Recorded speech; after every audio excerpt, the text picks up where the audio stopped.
carecollab is where a combination of you plus others who grow orchids and have a YouTube channel put together how we care for that specific orchid. We have Nina from Ninja Orchids, and all of these names and channels will be in my description down below, so you can travel around the globe with me and learn about zygopetalums from all of these wonderful creators. We have Yoshi from Plants and Other Things. He is up north of me, just about 2.5 hours. He's up in the Seattle area of Washington State. We have Jess from Attainable Greens, and I think she's in Southern California, but don't quote me on that because I'm not 100% certain. And we have Dave coming in with orchids and finbows over in South Africa. Go Team South Africa. Ninja Orchids is over in Spain. So we are all around the globe, and we're going to share with you today how we care for our zygopetalums. For now, my 2 orchids that I have are up there on that top shelf in my orchid room, and I'll get them down and we'll look at them and talk a little bit about them. These are the 2 zygopetalums that I have in my possession. The third one, which was the first one I ever purchased, did not survive me with post blooming. I did not have success at making it rebloom. And I learned a lot of things that first year of being an orchid mama. One is that my shaded downstairs living room, which was not the ideal space to have them grow and do their maturing. It was a great place to put them when they were in full bloom and on display for everyone to see, but not for their growing environment. And so this one here is my second purchase. And she was purchased at the grocery store. Ironically, I bought my first zygopetalum at the grocery store in the floral section. And then this year I said, I'm going to look for them again. And again, I found her in the grocery store at Christmas time. And I made a video. I'll link it down below, but I'll also take some clips of it so you can see how beautiful her flowers are. Obviously right now she has no flowers, but they are a gorgeous, gorgeous flower that the sepals and the petals are known to be green with brown spots, and the lip is known to be more of a purple toned or a white with lots of deep purple striping in it. And they smell beautiful. They just have a strong fragrance, but it's not overpoweringly sweet. It is more of a kind of a cinnamony smell, if I remember correctly. But the purple and the green together, to me, make them the most gorgeous of all of the orchids that I have come across so far. That is why I look for them every December. And the second one that I found this year was on a website, and I got this one through I can't remember at this moment, thinking it was Brookside, but this one actually has a name. The other one is just labeled as an intergeneric hybrid. This one is an Advanced Australia Blue Velvet. And she came to me in spike. I have a video that I'll link down below of when I purchased her. And she had 2 spikes, and right away one of them withered on me and died, turned black. And wouldn't you know it, 2 days ago I had to cut the second spike off this beautiful zygo before I could film this video because it was turning brown and rotting. And those are some characteristics that I have not mastered reblooming, but I'm going to. But let me tell you a little bit about the zygopetalum in my care. Let's name this first one Zygo Christmas. Maybe since we got her at Christmas time, we'll call this one Chris. Okay. Chris had beautiful, beautiful blooms, and they eventually died. I don't know how long she was in the store before I found her, but she lasted in my house probably 3 weeks. But they're known to last, if you're in the right conditions, anywhere from 3 to 4 months. I think they can stay in bloom. But here is her spike that was cut off when the flowers withered away. But the one good thing you'll notice about this plant is she has a new pseudobulb growing right there. Now she came out of, I think, bark. And for some reason in my mind, I got it in my head that that she likes tons of water or cool roots. I was thinking she likes the cool. Now I had to do some research to do these videos, and as you know, like I said, I've only been doing orchids for 2 or 3 years, and the first 2 years I killed a lot, and hopefully I am learning. But I went back while I was researching, and I noticed that a lot of websites said not to put her in a clay-based leca situation. Oops. So I am curious how the roots are doing in there, and I put her in the leca beads, I think 2 months ago, and now it is presently, it's March, almost March 15th, March 16th, my birthday, and I wonder, did I damage the roots? What I do with her is she is in leca, and it's a self-watering pot with her. Oh, but I noticed, I'm glad I checked, underneath is my reservoir, and the pieces of fiber material that I had put in there to wick up have broken off. So what I would do every week when I do my watering is I would pour water over the top of her, flush her through, and then leave some, after like the second or third rinsing, leave some water down here in the reservoir. But since we're here on camera, I'm going to peek and I'm going to see what those roots look like, because I've read that they may not like the clay because it sucks out with, the moisture that is in the roots. And zygopetalums like to have healthy roots that are retaining moisture, but they don't want to be overly soggy. So it's a fine mix. So let's peek.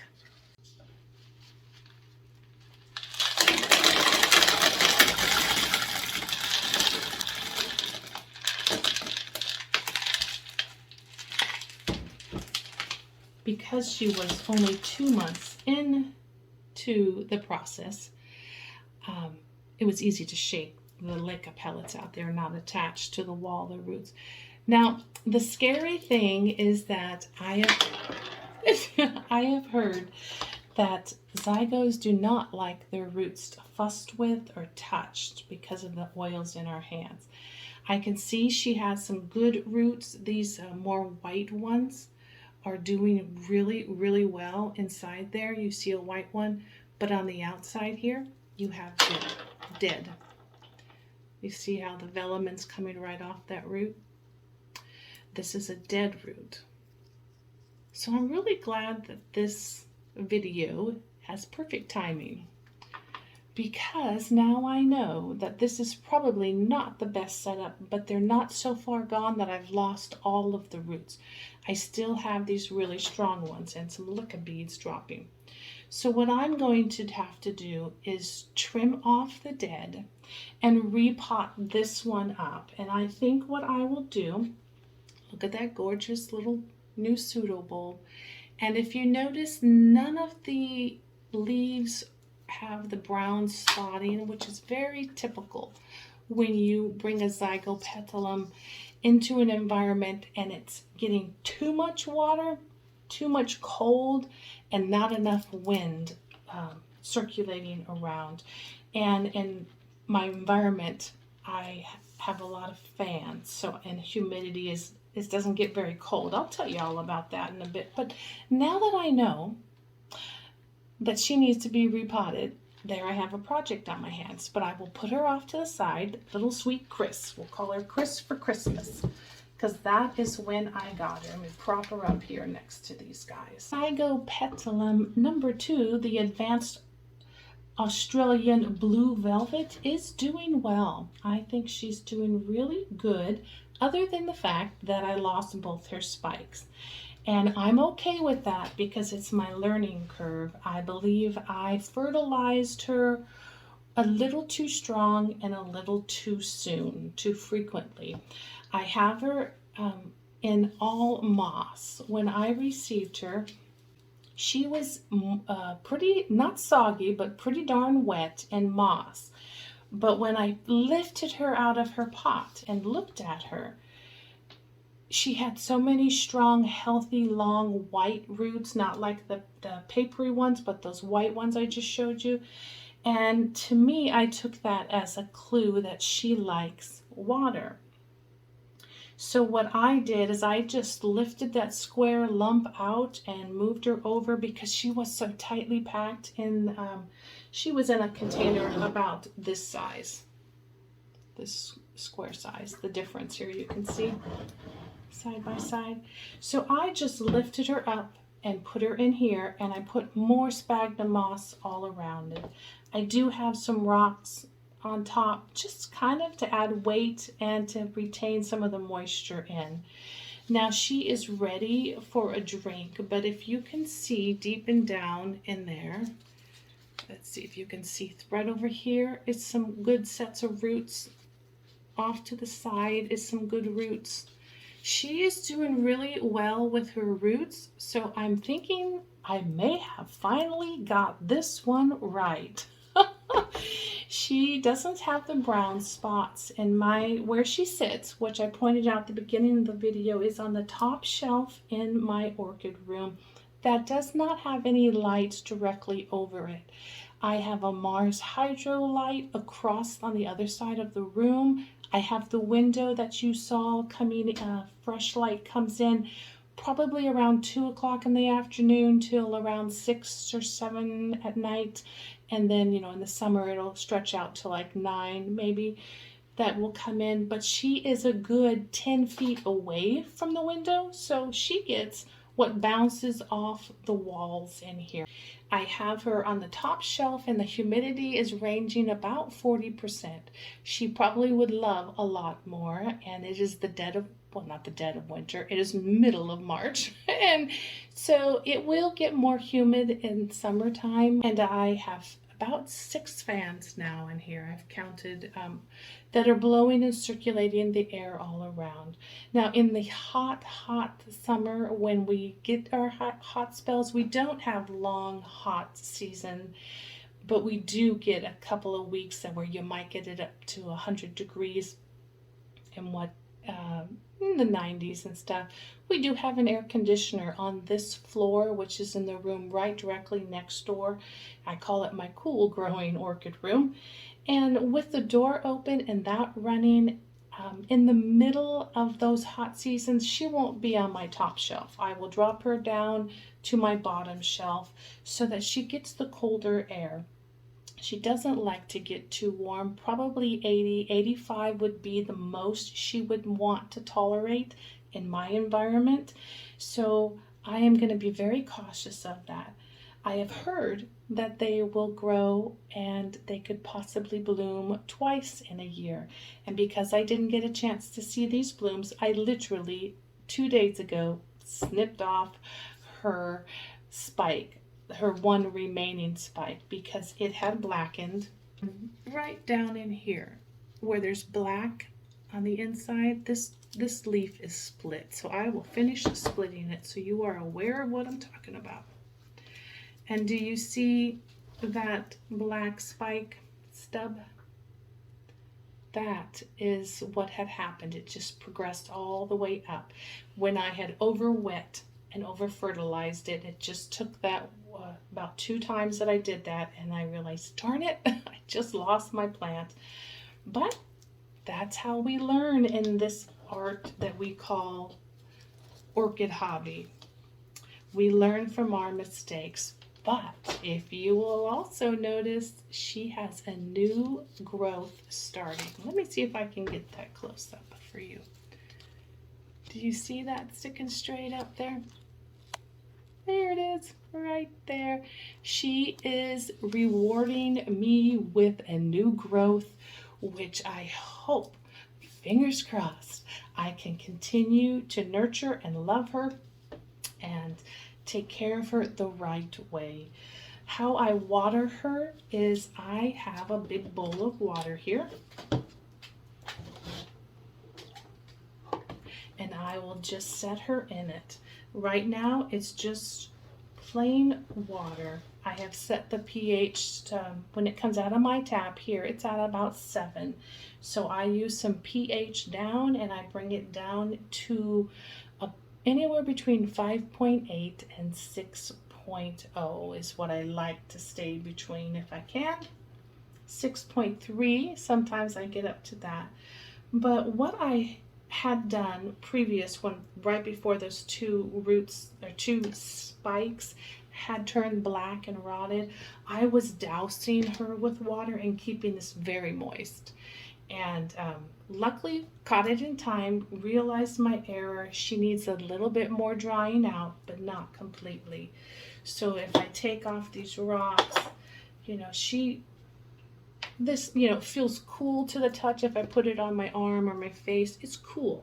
It's not dry, it's not crunchy. Can you hear? Not dry or crunchy. So that is just sphagnum moss. And as she soaks, it will wick up. It does take a while, but eventually, you know, sphagnum moss just loves the water and it just reaches for it and it will go up. So I'll give her about another minute or so. In your home, you will have to figure out what is the right level. I would caution you to keep her out of any direct sunlight. Now the pot feels a lot heavier. It's soaked up to right about here, and I'll let it be. And by the end of the day, I'm sure the top layer will be wet. And that is how I soak her. Now you can see her roots on the side better now that they're wet. Can you see how they, maybe the light's glaring. Let me turn that off. Let me turn this light off. Can you see her roots? They liked that drink. They took a big swallow. She has some over here and down in there. Just about 3 days ago, right before I cut those spikes off, I did loosen up the sphagnum moss all around there and peek. And her roots were solid. They weren't papery. They weren't waterlogged. So, fingers crossed, we keep her healthy and we watch this little girl grow that new shoot. I'm excited for that. I will go ahead and watch all the other carecollab videos and find out what do they grow in, because that might help make my decision for me. This is Miss Chris the zygopetalum, and I'll show you all of the dead and mushy that we had to cut off. Yeah, but what I've decided to do is do a mix of the bark perlite charcoal and weave in lots of the sphagnum moss to keep the moisture going, because I have orchiata bark and it dries quickly when it's brand new. So I'm starting with the bottom layer and I will gently lay her in there.